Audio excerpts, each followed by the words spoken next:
Welcome back to the Channel Tribe. Today's episode is called Why Men Choose to Be Single. Kindly click like, leave a comment, share, and subscribe to support our channel. Let's get straight into it. You want to know why most good men remain single, myself included? It's because all of us have had times in our life where we're doing perfectly fine on our own. We're financially set. We're living life on our own. We don't need anybody. But they happen to come into our life, make us feel like maybe this is the one time that she's going to make me feel special.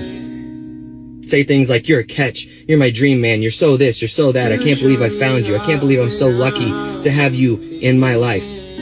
Only to do what? To push him out of your life and act like strangers. The same thing you were before you met. So why even bother me? Why even bother that man? Why? Good men, like myself, it's not that we can't get a woman, it's because every time we try, we're shown exactly why we're better off alone. And instead, these women want to go after the guy that doesn't want them. And then they complain about why they're hurting and why he hurts them. A guy either wants you or he doesn't. There's no middle ground. A wise man learns from the mistakes of others. Don't waste your precious time and energy on these women. Don't let them take your sanity and peace. Why a lot of men love being single. So ladies, if you're watching this is what you're up against and what you're competing against. 1, he can enjoy all of his hobbies without being nagged or put down or his hobbies made fun of. His friends might lightly tease him, but for the most part, they're probably into the same hobbies he is, and he's gonna have so much fun with them. So if you're in a relationship with a man, make sure you show full support for his hobbies. 2, he doesn't have to worry about financially serving anybody. Unfortunately, for a lot of men, relationships are insanely expensive. There's always that joke that he went to the restaurant without his girlfriend and he only had to spend like $10. Whereas with his girlfriend, he would have spent $50. Now that's probably an exaggeration, but you get what I'm getting at. And next, they can live and decorate the way they want to. Don't feel the need to have all these weird items around the house for no apparent purpose other than to collect dust. They can have that simple, minimalist setup that looks clean and beautiful, and it's effortless to maintain. We keep hearing about the male loneliness epidemic. And ironically, we keep hearing about it mostly from women who are very adamant that they don't care anything about it, yet continue to speak on it almost constantly. Not only that, but they also mention that it's entirely men's fault that they're lonely. But I have some serious doubts about that, because from what I have been seeing, there are actually a lot of men that are perfectly happy being single, and they're not lonely at all. Granted, there are some lonely men out there, but I would also point out that there are a lot of lonely women out there too, but we're not calling that an epidemic, because most women will say that they'd rather be alone than with someone who doesn't appreciate them. And I would actually wager that the same holds true for men, that they would rather be alone than with someone who doesn't treat them properly. So, gentlemen, please, are most of you alone because no one will date you? Or are you alone because you can't find anyone suitable to be in a relationship with? I have a feeling it's more of the latter. It's definitely the latter. Women are the ones that are in a loneliness epidemic. Instead of taking accountability, as usual, they resort to blaming and gaslighting men. They can't accept the fact that men are enjoying our lives being single and spending our time improving ourselves physically, mentally, spiritually, and financially in peace. I just want to know, where do all the single men hang out at? Are you guys at a bar? Like, do I need to start going to the bars? Because Hinge at the moment is just a disappointment. So definitely not on Hinge. Are you just hibernating at home? Obviously, I'm not going to be able to find you at the house playing cards. Do I need to start going to Bunnings more often? I need to start going to like footy games. Like, where do I need to go to find some nice, eligible single bachelors or single men that are actually decent? I'm sure many of us single women are curious to know where we're going to meet someone, because social media is not it. My friends don't have friends that they can hook me up with. Or are you going through like a divorce right now? So you're just kind of finalizing those. Anyways, no offense, but yeah. Let me know, because we are curious and we want to know, where do you all hang out? In translation, they don't want the average man on the dating apps. They're looking for the 1% off men that are 6 feet, making 6 figures with a six-pack. Women hate being single and alone. They always need a man, so they have someone they can leech off and use like a free ATM machine. I don't know when we're finally going to realize that more and more men are single because they want to be single. Because they've built up their lives. They like their day-to-day routine. They buy what they want and can afford. They spend time on whatever hobby they enjoy. But what they don't want is making the mistake of sacrificing those things for something less than what they already have. And I get it. We've heard that women are raising their standards. But ladies, men are too. Hey, I just wanted to say, really beautiful, and I'd love to take you to dinner sometime. No thanks. Okay. That's it? You're not gonna try to convince me? But you said no. Yeah, but no can mean yes. If I want to play games, I got a Nintendo at home, so you're good. Thank you. Have a great day. But I love Nintendo. All modern women play these pathetic, childish games. That's why men have given up approaching them and chosen to stay single. How much money does a guy need to earn to date you? Monthly or like annually? Per year. Annually. 500K. You realize that's like but it's 1%. That's 1%. It's possible. Yeah, but what's possible isn't necessarily probable. Do you think, and you have how many kids? 3. 3 from different, No, wait, same father. person. You are a worker, you're an I'm not saying that to insult you, but do you think that a guy who makes minimum $500,000 is interested in dating a worker with 3 children? No, definitely not. But So shouldn't you adjust, shouldn't you adjust your standards to be a little No. more realistic? No. So would you rather, There's a reason why I'm single. Like, I don't want to be with somebody.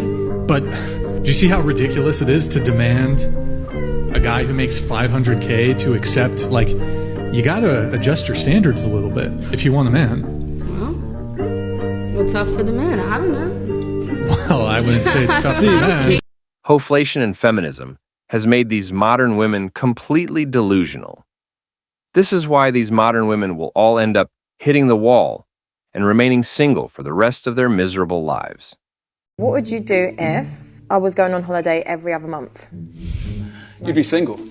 Really? Definitely. Are we going together? Or are you going by yourself? Sometimes. Oh no, you'd be single. What would you do if I couldn't cook? You'd be single. Can you cook? That's irrelevant. No. Can you cook though? Can you fight? Can you protect your man? Can you even provide for your family? If the man you're with would quite literally die for you, I don't think it's too unreasonable for him to ask you to make a sandwich. I don't think I can say this enough times. Good men that have been through stuff are no longer afraid to be single. They're just afraid of being in another pointless relationship in which they are the only ones giving while risking their sanity. I'm single because I'm doing like active sex work and it's just like harder to date. I just like want to focus on me, and once I'm at where I want in my career and financially, then I'll be able to date. Would you give that up to date someone? If someone's willing to like fund my life, then yeah. Why do you have to look for someone to fund your life?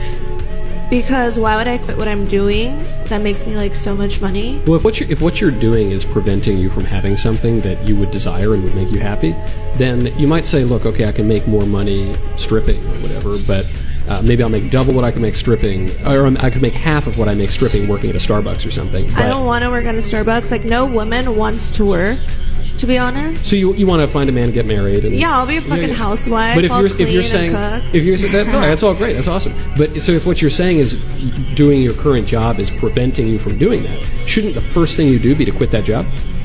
No. Men are motivated by women. And it's like when the quality of the women has gone down so much, and the contract of marriage, it's like, what incentive do men have? Like, genuinely, what incentive do men have to get married today? None. What's the average body count of a 31-year-old, which is when you're getting married? Some are coming in with kids. It's like, what incentive do men have to get married? I feel like That's why I say marriage in 2023, it's not marriage anymore. It's something else, because marriage is for better, for worse, in sickness and in health, for richer, for poor. It's like, you do this, you cannot leave no matter, I don't care if he cheats, I don't care, like whatever it is, you cannot leave. But women, like, we don't have that mindset anymore. It's gone. But it's like social media, like we are so much more susceptible to like brainwashing from social media than men are. And there's so many girls that get on their phones and they think that there's a better thing coming. So there's no good woman because every girl can have social media and a guy can come in and swoop at any time. Yeah, and so that's the problem is like The fact is, the morals, values, and mentality of women that our fathers and granddads married simply doesn't exist in the West anymore. It's not worth taking a chance on any of these women because they are all professional actors and liars. They will do or say anything to get a man to marry them because it's a win-win situation for them. All women know that they can use marriage as a retirement plan by simply getting a divorce whenever they feel like it and walking away with half of a man's wealth. If you were a man in your today's day and age and you had a high net worth and you had a bunch of assets and resources and you knew that women were more whores than ever before, not feminine, not submissive, not probably going to listen to you, more masculine, going to put their career over you, they can go ahead and take you to court at any time, you lose your kids, lose half your money, etc. Would you want to stay Peter Pan or would you actually want to commit to these women? Well, I think you're talking about a certain group of women, and I think even though that might represent perhaps the majority, there is a minority of women who are going to be, to your point, more in their feminine energy, more submissive, more naturally Is it worth the risk? material. Are you going to risk your money for that minority then? And everything you worked for? I think if you have already exercised a lot of your options and you find someone who checks enough of your boxes and you want to start a family with them, then it might be worth it. It's fine. I can tell that you're confident in who you are and maybe you want to make some changes. But in reality, I don't know why, but women tend to get a little bit confrontational or argumentative or maybe a little bit defensive when men give you their perspective. And yet we want to argue what men want when they're literally telling us over and over what men want. Perfect. She's married, y'all. It's like they're telling us, and yes, you have some masculine traits and a strong attitude, and you say that when the right man comes along, you'll be feminine, but that's not true. You're not going to give that man the time of day, and in reality, it takes 3 seconds to make a first impression, some odd number like that, and that man is going to immediately disqualify you from wife material. It is what it is. Why is that? It's game over for Western women because they are all brainwashed, delusional, entitled, and masculine, so they will never be wifey material. This is why men are choosing to stay single or go overseas to find a traditional woman. Women divorce men 70 to 80% of the time. I would argue in relationships, it's probably similar. Men aren't leaving, women are. So to a guy's point of view, he's going to commit to this girl. And what does he get? He doesn't get purity anymore. You know, these hoes, you know, he doesn't get youth anymore. So he doesn't get either of those things. A lot of times she already has a kid. So he's not fulfilling his mating strategy. On top of that, even if he does find a good woman that maybe has the qualities he's looking for, she was going to want him to marry her, right? And what does he get out of that? Oh, she can leave and take half and take my kids. And she's paid to take my kids away from me. She gets more money if she takes my children. Mm-hmm. And so from the men's point of view, they're just kind of like, F it, because like women aren't wives nowadays. And what do they get out of it? But like men are logical. They're logical people. And so they're thinking, does the benefit outweigh the cost? And like, I just think as women, we have to look at ourselves and say, the benefits we bring nowadays don't outweigh the cost for most men. Guys, I'm going to leave it there. Kindly click like, leave a comment, share and subscribe to support our channel and get the latest videos. Take care, and I will see you on the next one.